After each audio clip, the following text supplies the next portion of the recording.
Student, তোমরা যারা ক্যালকাটা ইউনিভার্সিটির আন্ডারে 4th সেমিস্টারের ছাত্রছাত্রী আছো, এখন তোমাদের সোশিওলজি পাস কোর্সের ক্লাস আছে। আজকের ক্লাসে তোমাদের 15 নম্বরের একটা গুরুত্বপূর্ণ বড় প্রশ্নের উত্তর নিয়ে আলোচনা করব। এই প্রশ্নটা 2022 সালে এসেছে, সুতরাং তোমরা 2024-এ পরীক্ষা দিতে চলেছো, তোমাদের জন্য মোস্ট ইম্পর্টেন্ট প্রশ্ন এটা। প্রশ্নটা কি? প্রশ্নটা হচ্ছে প্রকল্প কাকে বলে, এর সঙ্গে আছে প্রকল্প পরীক্ষণ পদ্ধতির পরিচয় দাও। এই প্রশ্নের উত্তরটা তোমরা বুঝে নাও। আরেকটা বিষয় তোমাদের বলার আছে, তোমাদের জন্য অনলাইন কোচিং ক্লাস চলছে। তোমরা যারা অ্যাডমিশান নিতে ইচ্ছুক আছো, এই নম্বরে যোগাযোগ করে অ্যাডমিশান নিতে পারো। আমাদের সপ্তাহে 2 দিন করে ক্লাস হয়ে থাকে, রেকর্ডেড ক্লাস, সঙ্গে পিডিএফ নোটস দেওয়া হয়। তোমরা যারা ইচ্ছুক আছো অ্যাডমিশান নিতে, তোমরা অ্যাডমিশান নিতে পারো। আমাদের পার মান্থ 200 টাকা করে ফিস নেওয়া হয়। চলো তোমরা আজকে প্রশ্নের উত্তরটা দেখে নাও। এবারে তোমরা প্রশ্নের উত্তরটা দেখে নাও। প্রশ্নটা কি ছিল? প্রকল্প কাকে বলে, প্রকল্প পরীক্ষণ পদ্ধতির পরিচয় দাও। অ্যান্সারটা দেখো, প্রকল্প হলো একটি নির্দিষ্ট সময়কাল, নির্দিষ্ট লক্ষ্য, নির্দিষ্ট বাজেট এবং নির্দিষ্ট সুযোগ সম্পন্ন একটি কার্যক্রম। প্রকল্প সাধারণত একটি সমস্যা সমাধান, একটি নতুন পণ্য বা পরিষেবা তৈরি অথবা একটি বিদ্যমান ব্যবস্থার উন্নয়নের জন্য পরিচালিত হয়। এবারে প্রকল্পের কিছু বৈশিষ্ট্য আছে দেখো।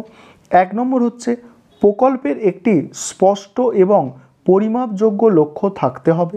2 হচ্ছে প্রকল্পের একটি নির্দিষ্ট শুরু এবং শেষের তারিখ থাকতে হবে। প্রকল্পের একটি নির্দিষ্ট বাজেট থাকতে হবে।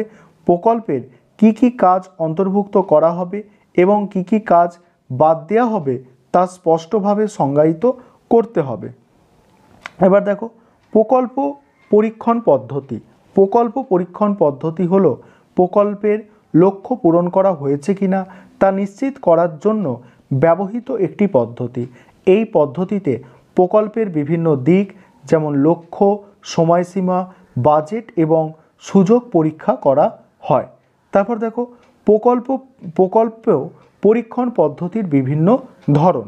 1 হচ্ছে দেখো ব্যতিরেকি পদ্ধতি। ব্যতিরেকি পদ্ধতি এখানে কি বলা হচ্ছে, এই পদ্ধতিতে প্রকল্পের লক্ষ্য পূরণের জন্য কি কি কাজ করা প্রয়োজন তা তালিকাভুক্ত করা হয়। এরপর এই তালিকা থেকে কি কি কাজ করা হয়নি তা চিহ্নিত করা হয়। 2 বলা হচ্ছে সহ পরিবর্তন পদ্ধতি। এই পদ্ধতিতে প্রকল্পের লক্ষ্য পূরণের জন্য কি কি কাজ করা হয়েছে এবং কি কি কাজের পরিবর্তন করা প্রয়োজন তা পরীক্ষা করা হয়। তারপরে হচ্ছে প্রক্রিয়া পরীক্ষণ। প্রক্রিয়া পরীক্ষণ এই পদ্ধতিতে প্রকল্পের লক্ষ্য পূরণের জন্য ব্যবহৃত প্রক্রিয়াগুলি পরীক্ষা করা হয়। তারপরে আছে দেখো উৎপাদন পরীক্ষণ। এই পদ্ধতিতে প্রকল্পের মাধ্যমে তৈরি করা পণ্য ও পরিষেবাগুলি পরীক্ষা করা হয়। এবার হচ্ছে প্রকল্প পরীক্ষণ পদ্ধতির সুবিধা। 1 নম্বর হচ্ছে দেখো প্রকল্পের লক্ষ্য পূরণ করা হয়েছে কিনা তা নিশ্চিত করতে সাহায্য করে।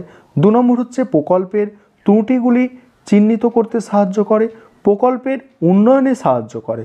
এবারে প্রকল্প পরীক্ষণ পদ্ধতির সীমাবদ্ধতা। 1 নম্বর হচ্ছে সময় সাপেক্ষ এবং ব্যয়বহুল হতে পারে, পরীক্ষণ পদ্ধতি সবসময় নিখুঁত হয় না। 2 নম্বর হচ্ছে পরীক্ষণ পদ্ধতি ব্যয়বহুল এবং সময় সাপেক্ষ হতে পারে।